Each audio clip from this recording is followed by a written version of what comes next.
I bought my boyfriend a Hellcat for his birthday, and he said, "That's not what I asked for. I asked for a three-way with your best friend because she's prettier." When his friend stood up for me, he laughed and said, "Let's be honest, she's no Sydney Sweeney." I was broken. I cried. But now I'm thriving, and he's sending me desperate texts and flowers every day. I met Tyler during my senior year of college. I was a mess at the time. My parents weren't around, and I spent most days alone in my apartment staring at Netflix, but not really watching. I felt invisible, empty, like I was destined to be alone. Tyler showed up right when I needed someone the most, and he noticed me. He'd say, "You're so cute when you blush." And even though it made me uncomfortable, it felt good to be seen. At first, Tyler seemed perfect. He texted constantly, called me beautiful nonstop, and kept saying we were soulmates. It felt like a fairy tale. When he told me no one else would love you like me, I believed it. But looking back now, I see what was actually happening. He saw I was broken, insecure, and used that against me. He knew I had nowhere to go, so when things got toxic, I stayed. It didn't happen overnight. Little insults turned into bigger ones. Jokes became jabs. If I tried to talk about how he hurt me, he'd sigh and say, "I'm still here, aren't I?" He always said I should be grateful for him. And I believed him. I genuinely thought I couldn't do better. But things changed on his 28th birthday. I'd saved forever to buy him this expensive car he'd been talking about forever, a Hellcat. At dinner with all his friends, I handed him the keys. I expected him to freak with excitement, but instead he just said, "That's not what I asked for. I asked for a three-way with your best friend Jenna because she's prettier." Everyone laughed awkwardly, and I joined them. But Tyler's face told me he was serious. One of his buddies actually tried sticking up for me. He said, "Tyler, man, OP is very pretty, you lucked out. I don't know what you're on about." For a second, I felt good, but Tyler just laughed and said, "Thanks for trying to cheer me up, but let's be honest, she's no Sydney Sweeney." My chest went cold. Tears started forming in my eyes, but I didn't argue. I ate the dinner in silence, knowing right then it would be the last birthday I spent with him. Soon after, I started therapy, and for the first time ever,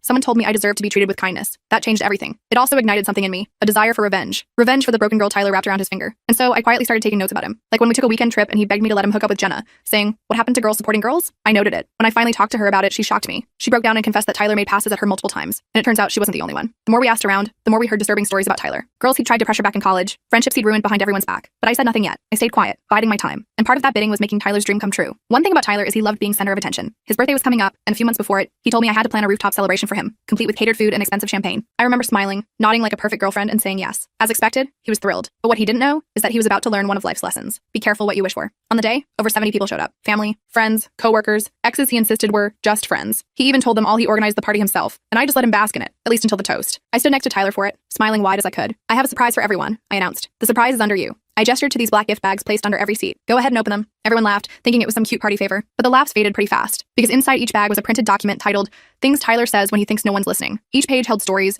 detailed testimonials from girls he'd manipulated, harassed, lied to, or even assaulted. And that wasn't it. There was a section called, "To His Family." There, I'd included all the horrible things Tyler said behind their backs. His sister's eyes widened as she read how Tyler called her a barren bitch who thinks she's special because she reads books. His mom dropped the booklet when she saw Tyler describe her as only useful for her cooking. His dad looked stunned at Tyler's line about how he'd spit on his grave if he stopped giving him money. The rooftop went silent, and slowly all eyes turned to Tyler. His confident smirk vanished completely, his face white as a sheet. Everyone he'd ever known stared at him with disgust. Friendships collapsed right there, and his family stood there looking betrayed and devastated. And all while that was happening, I picked up my purse, smiled, and walked away. Or I should say, I tried. Because next thing I knew, Tyler grabbed my shoulder. Hard. "Where are you going?" I froze, suddenly aware that I might have miscalculated. The look in his eyes was something I'd never seen before. Pure rage mixed with humiliation. His fingers dug into my shoulder, and for a moment I was terrified of what might happen next. I felt my body tense up as Tyler's grip tightened on my shoulder. The rooftop had gone completely silent. Everyone was watching us now, their eyes wide with shock. I could feel my heart pounding in my chest, but I refused to show fear. Not anymore. "I'm leaving," I said, keeping my voice steady despite the trembling I felt inside. "We're done." Tyler's face contorted with rage. He yanked me closer and hissed in my ear so only I could hear, "You think you can humiliate me like this and just walk away?" Before I could respond, I felt someone step between us. It was Keith, Tyler's coworker who had always been nice to me at company events. He gently but firmly removed Tyler's hand from my shoulder. "That's enough, man," Keith said. "Let her go." Tyler looked around wildly, suddenly aware that everyone was watching. His parents stood frozen, the booklet still in their hands. His sister was crying quietly. His friends looked uncomfortable, shifting their weight from foot to foot, unsure what to do. "This is all lies," Tyler announced loudly,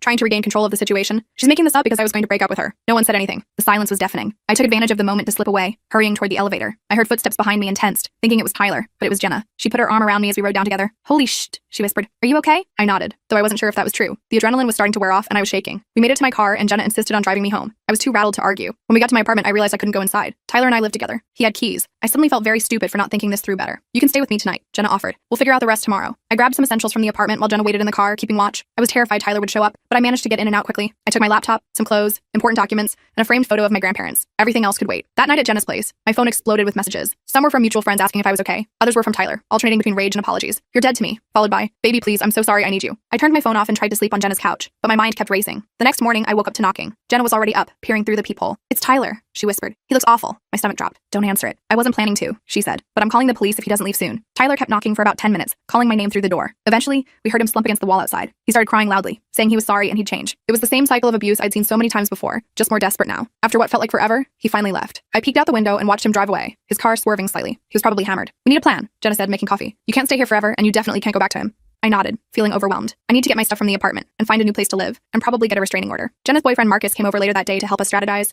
He worked in real estate and said he knew of a small studio apartment that was available immediately. It wasn't fancy, but it was in a secure building with a doorman. The rent was more than I wanted to pay, but I needed safety more than savings right now. I'll go with you to get your things, Marcus offered. Tyler won't try anything if I'm there. I wasn't so sure about that, but I appreciated the offer. We decided to go the next day during work hours when Tyler would likely be at his dad's construction company. That night, I got a call from Tyler's sister, Rachel. I almost didn't answer, but curiosity got the better of me. I just wanted to say I believe you, she said when I picked up. Tyler's always been difficult, but I never knew how bad it was with you. I'm sorry. I thanked her, surprised by the support. She told me Tyler had shown up at their parents' house after the party, hammered and raging. His dad had refused to let him in, telling him to come back when he was sober. It was the first time anyone in his family had stood up to him. The next day, Marcus, Jenna, and I went to my apartment to get my things. I was nervous the whole drive over, scanning every car we passed for Tyler's black Audi. When we pulled up to the building, I was relieved not to see his car in the parking lot. My relief was short-lived. As soon as I unlocked the door, I knew something was wrong. The apartment was trashed, furniture overturned, dishes smashed, clothes strewn everywhere. My heart sank when I saw my laptop, the one I'd left behind, not my main one, smashed to pieces on the floor. Jesus, Marcus muttered, looking around. We should call the police. I shook my head. Let's just get my stuff and go. We worked quickly, filling trash bags with whatever clothes hadn't been destroyed. Most of my things were ruined. Photos ripped up, books torn apart, even my makeup smashed and smeared on the bathroom mirror. Tyler had written bitch in my lipstick across the glass. I was grabbing the last of my intact belongings when the door flew open. Tyler stood there, eyes bloodshot, hair unwashed. He looked like he hadn't slept in days. What the fuck are you doing? He demanded, swaying slightly. Marcus stepped in front of me. We're just getting her things, Tyler. Then we're leaving. Tyler laughed, a hollow sound that sent chills down my spine. Oh, you're with him now? That was fast. I'm with Jenna, man, Marcus said calmly. We're just helping her move out. Don't make this harder than it needs to be. Tyler's eyes narrowed. This is my apartment too. You can't just take stuff. It's my stuff, Tyler, I said, finding my voice. I paid for it. He took a step toward me, and Marcus moved to block him. For a tense moment, I thought Tyler might try to fight him, but then he just laughed again. Take your shot, he said. It's all garbage anyway, just like you. I felt a flash of the old pain,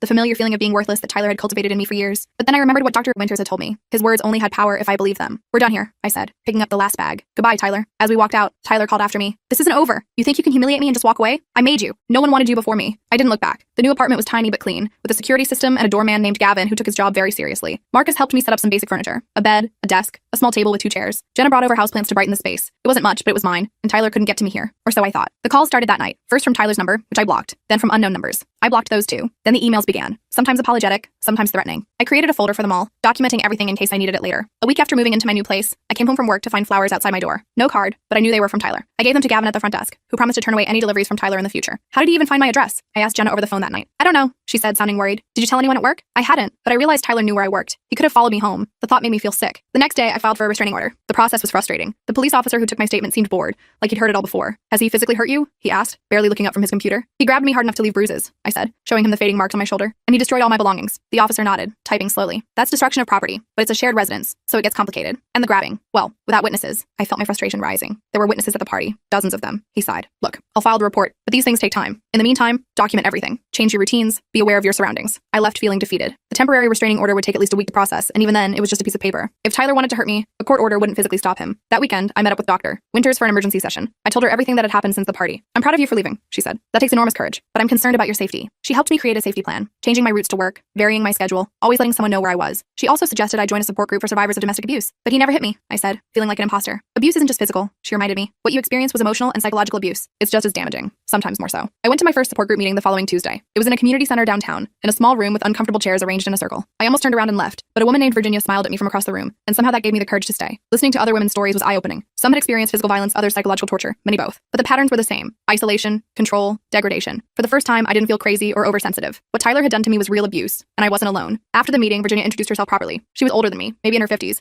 with kind eyes and a quiet strength about her. First meetings are tough, she said. How are you holding up? I admitted I was struggling, especially with the fear that Tyler would find me or hurt me somehow. Have you considered self-defense classes? She asked. They helped me feel more in control after I left my ex-husband. I hadn't, but the idea appealed to me. Virginia gave me the information for a women's self-defense course taught by her friend Angela. I signed up that night. The classes were twice a week in a small gym near my new apartment. Angela was a former military woman with short gray hair and muscles that made me feel both intimidated and safe. She taught us practical moves, how to break a hold, where to strike to incapacitate an attacker, how to use our voices as weapons. Your voice is your first line of defense, she told us during the first class. A loud, firm no can sometimes be enough to make an attacker think twice. I practiced yelling no until my throat was raw, imagining Tyler's face as I did. It felt good to be doing something proactive instead of just hiding and hoping he'd leave me alone. But Tyler wasn't giving up. 2 weeks after I moved out, he showed up at my workplace. I was in a meeting when the receptionist called me. There's someone here to see you, she said. He says it's urgent. A Tyler Kovac? My blood ran cold. I can't see him. Please tell him to leave. He's being quite insistent, she said, sounding uncomfortable. Janet, he's my ex. We have a bad history. If he won't leave, please call security. I heard Tyler's voice in the background getting louder. I just need 5 minutes. Tell her it's important. I hung up and texted my boss, explaining the situation briefly. He immediately called security, who escorted Tyler out. I watched from the window of our conference room as Tyler argued with the security guards in the parking lot, gesturing wildly. Eventually, he got in his car and sped away, tires squealing. My boss, Richard, was understanding. Take the rest of the day off, he said, and let me know if there's anything else we can do. I was grateful for his support, but embarrassed that my personal problems had spilled into my professional life. I updated my restraining order application with this new incident, hoping it would speed up the process. That night, I got a text from an unknown number. You can't hide from me forever. We need to talk. I didn't respond, just added it it to my documentation folder, but I couldn't sleep, jumping at every sound outside my window. The next morning, I was exhausted and jumpy. The restraining order was finally granted a few days later. I felt a small sense of relief when I got the official notice, but I knew it was just a piece of paper. Tyler had already shown he didn't respect boundaries. I was right to be concerned. The very next day after the restraining order was served, I came home to find my apartment door slightly ajar. My heart raced as I backed away, calling Gavin from the hallway. "Did you let anyone up to my apartment today?" I asked when he answered. "No, ma'am," he said. "Is something wrong?" "My door is open. I think someone broke in." Gavin called the police while I waited in the lobby, shaking. When they arrived, 2 officers went up to check my apartment while I stayed with Gavin. "All clear," one of them reported when they came back down. "But someone definitely forced the lock. You might want to stay somewhere else tonight." I called Jenna, who immediately offered her couch again. The police took my statement, but without cameras in the hallway, there was no proof it was Tyler. They promised to drive by my building more frequently for the next few days, but I could tell they didn't consider it a baked priority. "What about the restraining order?" I asked. "He's not supposed to come near my home. We'll talk to him," one officer said. But without proof, it was him specifically. I was starting to see a pattern. Without concrete evidence, the system couldn't or wouldn't protect me. I stayed with Jenna for 3 nights while my landlord installed better locks and a small security camera outside my door. When I finally returned to my apartment, I felt like a prisoner, checking the locks constantly, jumping at every noise, sleeping with a baseball bat beside my bed. The support group became my lifeline during this time. Virginia and the other women understood my fear in a way no one else could. They shared their own strategies for staying safe and rebuilding their lives. "The hardest part is the hypervigilance," said one woman named Alice. "Always looking over your shoulder, always waiting for the other shoe to drop. It gets better with time, but it changes you." I knew what she meant. I found myself scanning every room I entered for exits, assessing every man who resembled Tyler as a potential threat. I changed my hair color from blonde to brown, started wearing glasses instead of contacts, anything to look different if Tyler was watching from a distance. The self-defense classes helped channel my fear into something productive. Angela pushed us hard, making us practice scenarios until the movements became muscle memory. "Your body will remember even if your mind panics," she told us. 3 weeks after the break-in, I was leaving work late. The parking garage was nearly empty, my footsteps echoing between concrete pillars. I was almost in my car when I heard someone behind me. I turned to see Tyler stepping out from behind a support column. "We need to talk," he said, his voice eerily calm. I felt a surge of fear, but also anger. "You're violating the restraining order," I said, trying to keep my voice steady. "You need to leave now." He took a step closer. "Not until you hear me out. You ruined my life. My dad fired me. My friends won't talk to me. All because you couldn't keep your mouth shut." I backed up until I hit my car. "That's not my fault, Tyler. You did those things, not me." His face darkened. "You humiliated me in front of everyone I know. You think I'm just going to let that go?" I remembered Angela's lessons. I stood straighter, planted my feet. "Yes, that's exactly what you're going to do. It's over, Tyler. Leave me alone." He lunged forward suddenly, grabbing my wrist. "It's over when I say it's over." Without thinking, I brought my knee up hard between his legs. He doubled over, gasping, and I used the moment to break his grip the way Angela had taught us. I ran for the elevator, fumbling for my phone to call 911. Tyler recovered faster than I expected. He caught up to me just as the elevator doors were opening, shoving me inside and against the wall. His forearm pressed against my throat, not quite choking me, but making it hard to breathe. "You think you're so smart," he hissed. "You think you can make a fool out of me and get away with it?" I couldn't speak with his arm against my throat, but I remembered another of Angela's lessons. I brought my hands up between his arms and pushed outward sharply, breaking his hold. Then I drove the heel of my palm up toward his nose, not quite connecting, but forcing him to back up. The elevator doors started to close, and Tyler stuck his foot out to stop them. I used that moment to slip past him, back into the parking garage. I ran toward the security office, screaming for help. Tyler chased after me, catching the back of my jacket. I spun around, using the momentum to break free, and kept running. The security guard heard my screams and came out of his office, radio in hand. "Hey!" he shouted at Tyler. "Stop right there!" Tyler froze, looking from the guard to me and back again. Then he turned and ran toward the exit. The guard called the police while I sat in his office, shaking uncontrollably. This time, there was a witness. This time, there would be consequences. Or so I thought. The police took my statement and the security guards. They reviewed the garage's security footage, which clearly showed Tyler assaulting me in the elevator. They promised to arrest him for violating the restraining order and for assault. But when I called to follow up the next day, I was told Tyler couldn't be located. He wasn't at his apartment. He wasn't at his parents' house. He had seemingly vanished. "We'll keep looking," the officer assured me. "But until we find him, you should be extra careful." I felt like I was living in a horror movie, never knowing when the monster might appear. I took a week off work, too afraid to go to the parking garage again. Richard was understanding, letting me work remotely. During that week, I barely left Jenna's apartment, where I was staying again. I jumped at every noise, checked the locks compulsively, and slept with the lights on when I managed to sleep at all. The support group rallied around me. Virginia brought groceries so I wouldn't have to go out. Alice, who worked in IT, helped me check my devices for tracking software and showed me how to better secure my online accounts. Another woman from the group, Hayden, whose ex had stalked her forever, shared tips on varying routines and watching for surveillance. "The not knowing is the worst part," Hayden said. "But remember, you've already survived the hardest part, leaving him. You can survive this too." I tried to believe her, but the constant fear was wearing me down. Dr. Winters suggested medication to help with my anxiety and sleep, which I reluctantly accepted. The pills helped dull the edge of my panic, but I still felt like I was living on borrowed time. A week turned into 2, then 3. No sign of Tyler. The police seemed to lose interest, telling me they'd keep an eye out, but offering little concrete help. I slowly started resuming normal activities, going back to work, shopping for groceries, even meeting friends for coffee occasionally. Just when I started to think maybe it was really over, I got an email from an address I didn't recognize. The subject line was simply, "I'm not done with you." The email contained a photo of me, clearly taken that day, walking into my office building. I was wearing the blue dress I'd put on that morning, carrying the coffee I'd bought on the way to work. The message below the photo read, "I see you, always." I forwarded it to the police officer handling my case, but his response was frustratingly vague. "We'll look into it, but it's hard to prove who sent it. Keep documenting everything." That night, I barely slept. The next morning, I found another email waiting. This one had a photo of me at the coffee shop near my apartment from the previous weekend. I was sitting with Jenna, laughing at something. The angle suggested it was taken from outside, through the window. "He's been watching me for weeks," I told Dr. Winters during our session that day. "The police won't do anything until he actually hurts me, and by then it might be too late." She looked troubled. "This is stalking, plain and simple. The restraining order should cover this behavior." "Should, but doesn't seem to," I said bitterly. "Not unless they can catch him in the act." Dr. Winters helped me brainstorm options. I could move again, maybe to another city. I could try to get a more strongly worded restraining order. I could hire a private security guard, though I could barely afford my rent as it was. In the end, we decided on a 2-pronged approach. First, I would be even more vigilant about my safety, varying my routes, always being with someone when possible, carrying pepper spray. Second,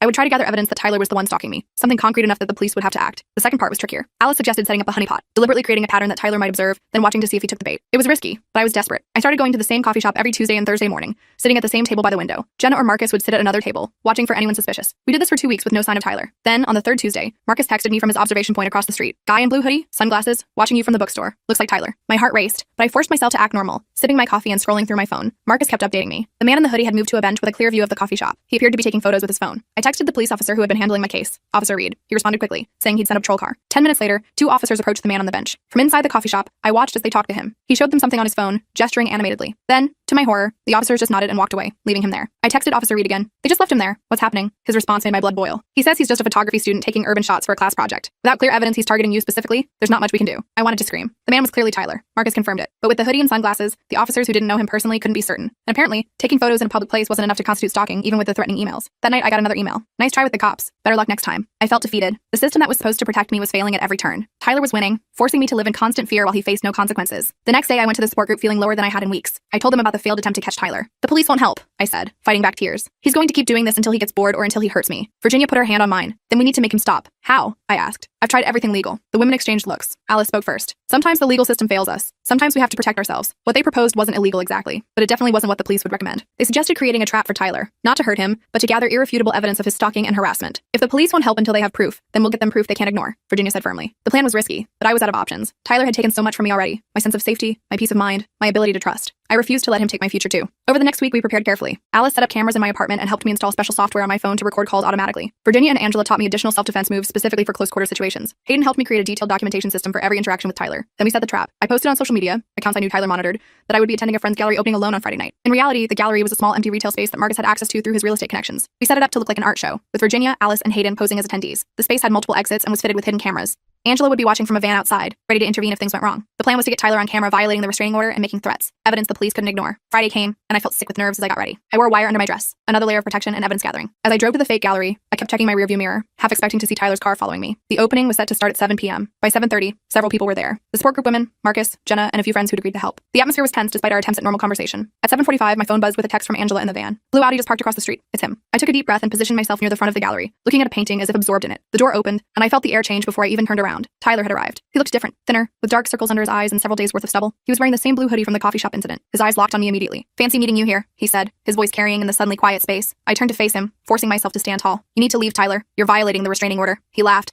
a hollow sound that echoed off the bare walls. Always with the restraining order. Has that piece of paper protected you so far? I was acutely aware of the camera's recording, of the wire under my dress. Every word he said was evidence. What do you want? I asked, keeping my voice steady. He stepped closer, and I had to fight the urge to back away. I want you to understand what you've done to me. You destroyed my life, my reputation, everything. You did that yourself, I said. I just told the truth. His face darkened. The truth? You think those people needed to know our private business? You think my family needed to read that stuff? They deserve to know who you really are. He moved even closer, his voice dropping to a menacing whisper. And who am I exactly? A manipulator, a liar, a man who enjoys hurting women. Something dangerous flashed in his eyes. You have no idea what I'm capable of. That was it, the threat we needed on record. But Tyler wasn't finished. I've been watching you, he continued, seemingly unaware or uncaring of the other people in the gallery. I know where you go, who you see. I know you're staying at Jenna's again. I know you take those pathetic self-defense classes on Tuesdays and Thursdays. Each revelation sent a chill through me, but I stood my ground. And yet here I am, living my life despite you. You don't control me anymore, Tyler. His hand shot out, grabbing my wrist. Don't I? Before I could react, Virginia appeared beside us. Is everything okay here? She asked calmly. Tyler glared at her. Mind your own business, lady. She is my business, Virginia said, her voice steel beneath the politeness. And you're hurting her. Tyler looked down at his hand on my wrist, as if surprised to find it there. He let go abruptly. This isn't over, he said to me, backing toward the door. Not by a long shot. As he left, I let out the breath I'd been holding. The plan had worked. We had clear evidence of Tyler violating the restraining order, making threats, and admitting to stalking me. Angela confirmed from the van that everything had been recorded clearly. The next morning, I took the evidence to the police station, insisting on speaking to Officer Reed's supervisor. The sergeant reviewed the recordings with growing concern. This is definitely enough for an arrest warrant, he said finally. He's admitted to stalking you, threatened you, and violated the restraining order on camera. We'll pick him up today. I should have felt relieved, but I knew Tyler well enough to be worried. If he felt cornered, he might become even more dangerous. What if you can't find him? I asked. He disappeared last time. The sergeant assured me they would find him, but I wasn't convinced. I went back to Jenna's apartment and waited anxiously for news. Hours passed with no update. Evening came, and still nothing. I jumped every time my phone buzzed, but it was never the police. Then, just after midnight, someone knocked on Jenna's door. We both froze, looking at each other in alarm. Jenna crept to the peephole and looked out. Police, she whispered, relief evident in her voice. It was Officer Reed and another officer I didn't recognize. They looked grim. We've been trying to locate Tyler Kovac, Officer Reed said. His apartment is empty and his car is gone. His parents haven't seen him in weeks. My stomach dropped. So he's still out there. The other officer nodded. For now. But we have an arrest warrant, and his description has been circulated to all patrol officers. It's just a matter of time. But time was exactly what I didn't have. Every day Tyler remained free was another day I had to live in fear. What am I supposed to do in the meantime? I asked. He knows where I work, where I stay, my routines. He's been watching me for weeks. Officer Reed looked uncomfortable. We can increase patrols in your area, but you can't protect me 24/7. I finished for him. I understand. After they left, Jenna and I sat in silence for a long time. Finally, she spoke. Maybe you should go stay with your parents for a while, just until they catch him. I shook my head. My parents live in different states now, and they have their own problems. Besides, I can't put my life on hold indefinitely. I have a job, friends, meetings, therapy. I can't just disappear. Then what are you going to do? I thought about everything I'd learned in the past few months. From therapy, from the support group, from Angela's self-defense classes. I thought about how far I'd come from the broken, insecure girl Tyler had manipulated. I'm going to stop running, I said finally. I'm going to take my life back. The next day, I went to work as usual. I attended my therapy session with Dr. Winters. I went to the support group meeting. I was hypervigilant, constantly scanning for Tyler, but I refused to hide. A week passed with no sign of him. Then another. The police checked in periodically, but they had no leads. Tyler had vanished again, but the threat of his return hung over me like a shadow. I moved back to my apartment, with new security measures in place. Alice helped me install better cameras and a more sophisticated alarm system. Angela gave me additional self-defense training. Virginia and Hayden took turns staying with me so I wouldn't be alone. Slowly, I started to reclaim my life. I changed my hair back to blonde, my natural color that Tyler had always criticized. I bought clothes he would have hated. I went out with friends, laughed loudly in public, took up space in the world. But I never let my guard down completely. I knew Tyler was still out there, watching, waiting. The question wasn't if he would return, but when. And when he did, I would be ready. The waiting was the worst part. Every day I woke up wondering if this would be the day Tyler would reappear. I'd check my security cameras first thing each morning, scan the street from my window, and take different routes to work. It was exhausting living like this, constantly looking over my shoulder. 3 weeks after the gallery trap, I was starting to feel almost normal again. The police still had no leads on Tyler's whereabouts, but I refused to put my life on hold any longer. I'd even started dating again. Nothing serious. Just coffee with a guy named Jordan from my building who'd asked me out after we kept running into each other in the laundry room. You seem jumpy, Jordan said during our second coffee date. We were sitting outside a cafe near our apartment building, enjoying the spring weather. I gave him the abbreviated version of the Tyler situation, watching his face carefully for his reaction. Some guys got weird when they heard about my crazy ex situation. That's seriously messed up, Jordan said, looking genuinely concerned. No wonder you're always checking over your shoulder. I appreciated his understanding, but I still wasn't ready to fully trust anyone new. Dr. Winters had warned me that healing would take time, especially when it came to relationships. The next day was Tuesday, which meant support group. I started looking forward to these meetings. The women there understood what I was going through in a way no one else could. Virginia had become something of a mentor to me, and I admired her strength after everything she'd been through. Any news about Tyler? Alice asked as we settled into our usual circle of uncomfortable chairs. I shook my head. Nothing. It's like he vanished. That's good, right? Hayden suggested. Maybe he finally moved on. Virginia looked skeptical. Men like that don't just move on. They retreat, regroup, and come back when you least expect it. Her words sent a chill through me, but I knew she was right. Tyler wasn't the type to admit defeat. After the meeting, I stopped at the grocery store on my way home. I was examining avocados when I felt someone watching me. I looked up, scanning the store, but didn't see anyone suspicious. Still, the feeling persisted as I finished my shopping and headed to the checkout. In the parking lot, I was extra vigilant, keys clutched between my fingers the way Angela had taught us. I loaded my groceries quickly and got into my car, locking the doors immediately. As I backed out of my space, I noticed a car at the far end of the lot, a blue Audi that looked just like Tyler's. My heart raced as I tried to get a better look, but the car was too far away to see the driver clearly. I debated driving closer to check, but decided against it. If it was Tyler, confronting him alone in a dark parking lot was the last thing I should do. I drove home taking a convoluted route, checking my rearview mirror constantly for any sign of the blue Audi. I didn't see it following me, but that didn't mean much. Tyler had proven he could track me without being obvious about it. When I got home, I told Gavin about the car I'd seen. I'll keep an extra eye out, he promised, looking concerned. Maybe take some extra walks around the building tonight. I thanked him and headed up to my apartment, double-checking that my door was locked behind me. I put away my groceries with shaking hands, then called Jenna. I think I saw him, I said as soon as she answered. Tyler? Where? Her voice was instantly alert. I told her about the blue Audi in the grocery store parking lot. Did you call the police? She asked. And tell them what? That I maybe saw a car that looks like my ex's from a distance? They already think I'm paranoid. Jenna sighed. I'm coming over. I'll bring dinner. I was grateful for the company. We ate takeout and watched a mindless comedy, trying to keep the conversation light. But I couldn't shake the feeling that something was about to happen. That night, I barely slept. Every noise made me jump. The building settling, a neighbor's door closing, a car passing on the street below. Around 3 a.m., I finally gave up and made some tea, sitting by my window and watching the empty street. The next morning, I dragged myself to work, exhausted but determined to maintain my routine. I was in the middle of a meeting when my phone buzzed with a text from an unknown number. Nice groceries. The avocados looked a little unripe, though. My blood ran cold. It had been Tyler in the parking lot. He'd been watching me. I excused myself from the meeting and called Officer Reed. He texted me, I said as soon as he answered. He was at the grocery store last night, watching me. Officer Reed sounded tired. Can you forward me the text? We'll try to trace the number, but if he's using a burner phone, I knew the drill by now. Without concrete evidence of an immediate threat, there wasn't much they could do. I forwarded the text anyway and went back to my meeting, trying to focus on work instead of the fear gnawing at my insides. That evening, I met Angela for an extra self-defense session. I told her about the text. He's trying to rattle you, she said as we practiced breaking holds. He wants you scared, off balance. Well, it's working, I admitted, wiping sweat from my forehead. Angela stopped and looked at me seriously. Listen to me. You're stronger than you think. You've already survived the worst of what he did to you. Don't let him back in your head now. I nodded, trying to believe her. We practiced for another hour, focusing on scenarios where someone grabbed me from behind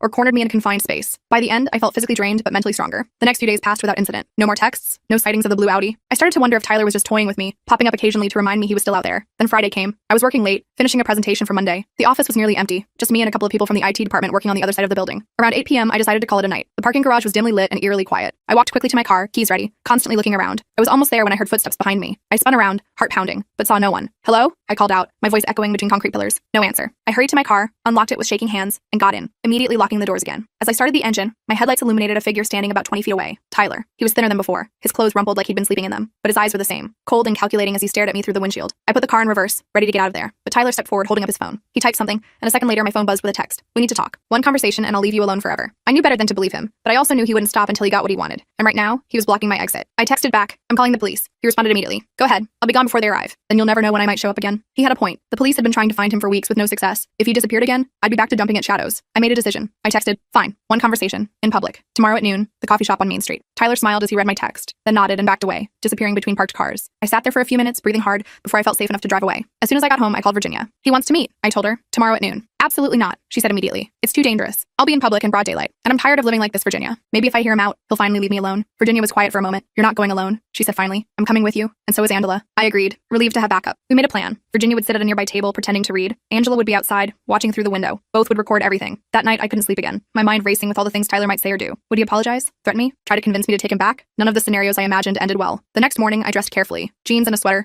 comfortable shoes I could run in if needed. I tucked my pepper spray into my pocket and headed to the coffee shop an hour early, wanting to be there first to choose my seat. Virginia arrived shortly after, giving me a reassuring nod as she took a table nearby. Angela texted that she was in position outside. All we could do now was wait. At exactly noon, Tyler walked in. He looked better than he had last night. He'd shaved, changed clothes, even combed his hair. He spotted me immediately and came over, sliding into the seat across from me. Thanks for coming, he said, his voice softer than I expected. Say what you need to say, I replied, keeping my voice steady. Tyler leaned forward. I've been doing a lot of thinking. About us, about what happened. I know I messed up. I almost laughed. Messed up? You stalked me, threatened me, and made my life hell for months. That's a little more than messing up. He had the decency to look ashamed. I know, and I'm sorry. I was in a bad place after the party. Everything I'd built just collapsed. My family, my friends, my job. I blamed you. It wasn't my fault, I said firmly. You did those things, not me. Tyler nodded slowly. You're right. That's what I wanted to tell you. I'm getting help now. Therapy, anger management. I'm trying to be better. I studied his face, looking for signs of the old Tyler. The manipulation, the barely contained rage, but he seemed different somehow. Humbled. I'm glad you're getting help, I said cautiously. But that doesn't change what you did. I know, he said. I'm not asking for forgiveness. I just wanted you to know that I'm leaving town. For good. My cousin got me a job in Seattle. I start next week. Relief washed over me, but I was still skeptical. Why should I believe you? Tyler reached into his pocket and pulled out a plane ticket. One way to Seattle, leaving tomorrow morning. I looked at the ticket. It seemed real. His name, the flight information, tomorrow's date. I won't contact you again, he continued. I promise. I just needed to see you one last time, to apologize face to face. Part of me wanted to believe him. The idea of Tyler gone for good, living on the opposite coast, was incredibly appealing, but I'd been fooled by him before. I appreciate the apology, I said carefully. But understand this. If you ever contact me again, if you ever come near me or my friends, I will make sure you regret it. The police have a warrant for your arrest. They're still looking for you. Tyler nodded. I know. That's another reason I'm leaving. Fresh start. He stood up, looking down at me one last time. Goodbye. I really am sorry for everything. And then he was gone, walking out of the coffee shop and out of my life. Virginia immediately came over to my table. Are you okay? She asked, putting a hand on my shoulder. I nodded, still processing what had just happened. He says he's leaving town, moving to Seattle. Virginia looked skeptical. Do you believe him? I don't know, I admitted. He seemed sincere, but he's fooled you before, she finished for me. We left the coffee shop together, meeting Angela outside. I told them both about Tyler's apparent change of heart and his plans to leave town. We should still be careful, Angela warned. Men like that don't change overnight. I agreed, but part of me hoped it was true. The thought of finally being free of Tyler's shadow was intoxicating. The next day, I checked online and confirmed that Tyler's flight had departed on schedule.